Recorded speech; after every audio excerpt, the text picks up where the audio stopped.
Today we will study about the how can we calculate the average atomic mass according to the given data. Student आज हम लोग एक ऐसा topic पढ़ेंगे जो दो क्लास में कॉमन है, एक 9th क्लास एक 11th क्लास। 11th क्लास का जो फर्स्ट चैप्टर है some basic concept of chemistry unit first, okay, इसे हिंदी में कहते हैं रसायन विज्ञान की कुछ मूलभूत अवधारणाएं, some basic concept of chemistry. उसमें एक टॉपिक है या एक्सरसाइज में एक क्वेश्चन है 1.9 और 1.32। ये दो क्वेश्चंस दोनों के दोनों 9th क्लास में पूछे जा चुके क्वेश्चंस हैं। और 9th क्लास में क्वेश्चन क्या था, ये 9th क्लास में अगर आप जाएंगे तो उसमें एक चैप्टर है यूनिट 4 यानी चैप्टर 4, तो उसमें आप देखेंगे उसमें भी यही तरह के आइसोटोप्स दिए जाते हैं, उन आइसोटोप्स का एवरेज एटॉमिक मास निकालना है। तो today we will study how can we calculate the average atomic mass of the following data, okay, isotopes. तो यहाँ पर क्लोरीन, ये पहला क्वेश्चन हम बता रहे हैं some basic concept of chemistry का, question number 1.9 calculate the average atomic mass of chlorine using the following data. Chlorine के दो आइसोटोप्स हैं, मैं बताना चाहता हूँ आइसोटोप्स किसे कहते हैं। जब एटॉमिक नंबर सेम हो, एटॉमिक मास डिफरेंट हो, तो उसे हम आइसोटोप्स कहते हैं। तो जैसा कि क्लोरीन है, तो क्लोरीन एक हमारा 17Cl35 और 17Cl37, तो यानी क्लोरीन का एटॉमिक नंबर सेम है 17, लेकिन एटॉमिक मास डिफरेंट है, इसे आइसोटोप्स कहते हैं, समस्थानिक। तो इनकी percentage of natural percentage of abundance इतने परसेंट है, ये पाया जाता है, और क्लोरीन 37 वाला इतने परसेंट पाया जाता है, ये उसका मोलर मास है एग्जैक्ट। तो इसका एवरेज एटॉमिक मास निकालने का फार्मूला क्या है, तो average atomic mass of chlorine कैसे निकालेंगे, बहुत ही आसान तरीका है निकालने का। तो पूरा आसान तरीका है कैसे, सबसे पहले ये तुम्हारे सामने यहाँ पर क्या दिया गया है, देखिए ध्यान से आप देख लीजिए।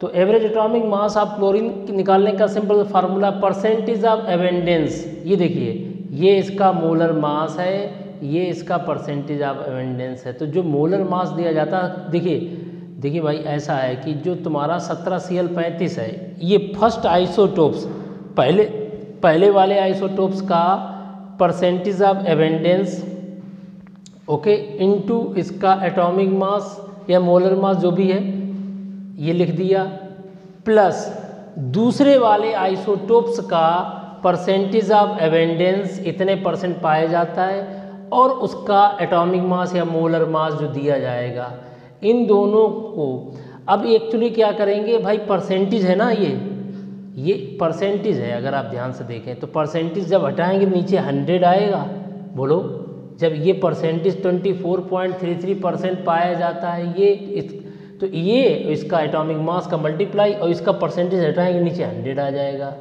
अगर आप 100 कॉमन ले लें, ओके, तो क्या बचेगा, पहले वाले आइसोटोप्स का एटॉमिक मास 34.9689, उसका परसेंटेज ऑफ एबेंडेंस और उसका एटॉमिक मास,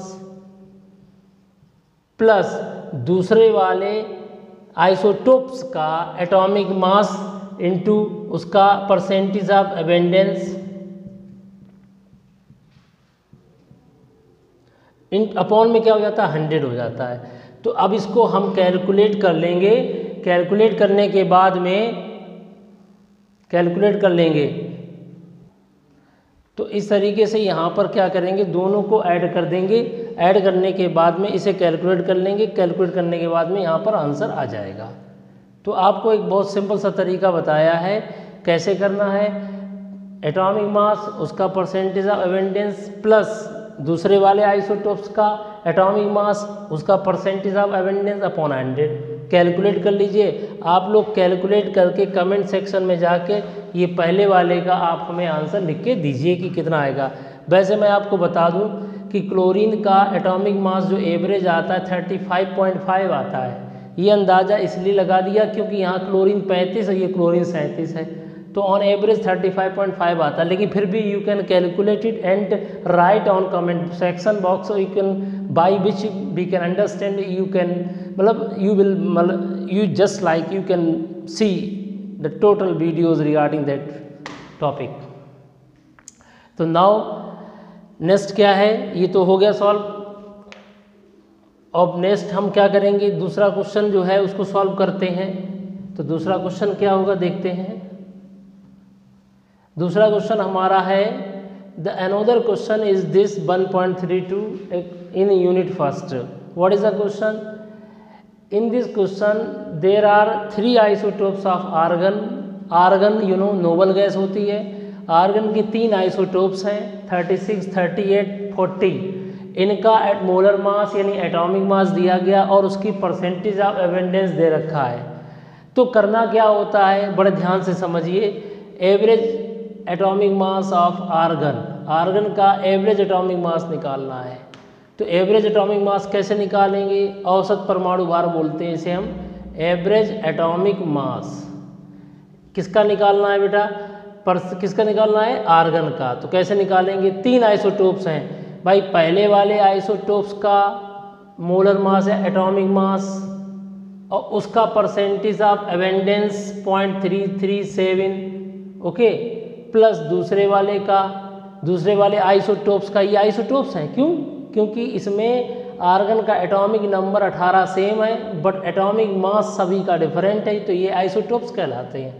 तो पहले वाले आइसोटोप्स का मोलर मास इतना है तो उसका परसेंटेज ऑफ एबंडेंस प्लस दूसरे वाले का मोलर मास इनटू उसका percentage of abundance plus third वाले का मोलर मास और उसका परसेंटेज ऑफ एबंडेंस. यहाँ मैंने लिख दिया अपॉन क्या करेंगे 100, क्योंकि 100 एलसीएम में आ जाएगा. ये परसेंटेज ऑफ एबंडेंस दे रखा गया है अगर आप ध्यान से देखें. तो जब 100 अपॉन में करेंगे तो 100 एलसीएम आ गया. तो इस तरीके से आप इस फार्मूले का यूज़ करते हुए डायरेक्टली आप कैलकुलेट कर सकते हैं. अगर आप ध्यान से देखें यहाँ पर हमारा दिख नहीं रहा था, ये थर्ड वाला पोर्शन आप देख लीजिए. तो इस तरीके से पहले वाले का क्या हो गया, पहले वाले आइसोटोप्स का मोलर मास उसका परसेंटेज ऑफ एबंडेंस, दूसरे वाले का molar mass percentage of abundance, तीसरे का molar mass percentage of abundance upon 100. भाई क्या होता, ये 0.337 परसेंटेज है एबंडेंस, इतने परसेंट उपलब्ध है ये आइसोटोप्स. तो अपॉन ये परसेंटेज हटाएंगे, अपॉन नीचे 100 आएगा, 100 तो 100 एलसीएम आ गया.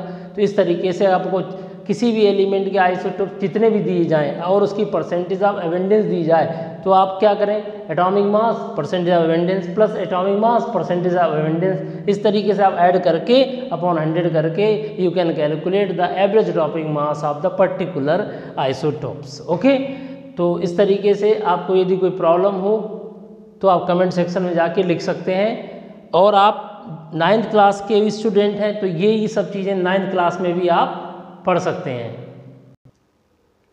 तो स्टूडेंट आज का वीडियो कैसा लगा कमेंट्स करिएगा. तो आज का हमारा टॉपिक था how can we calculate the average atomic mass of isotopes. Thank you very much and thanks for watching.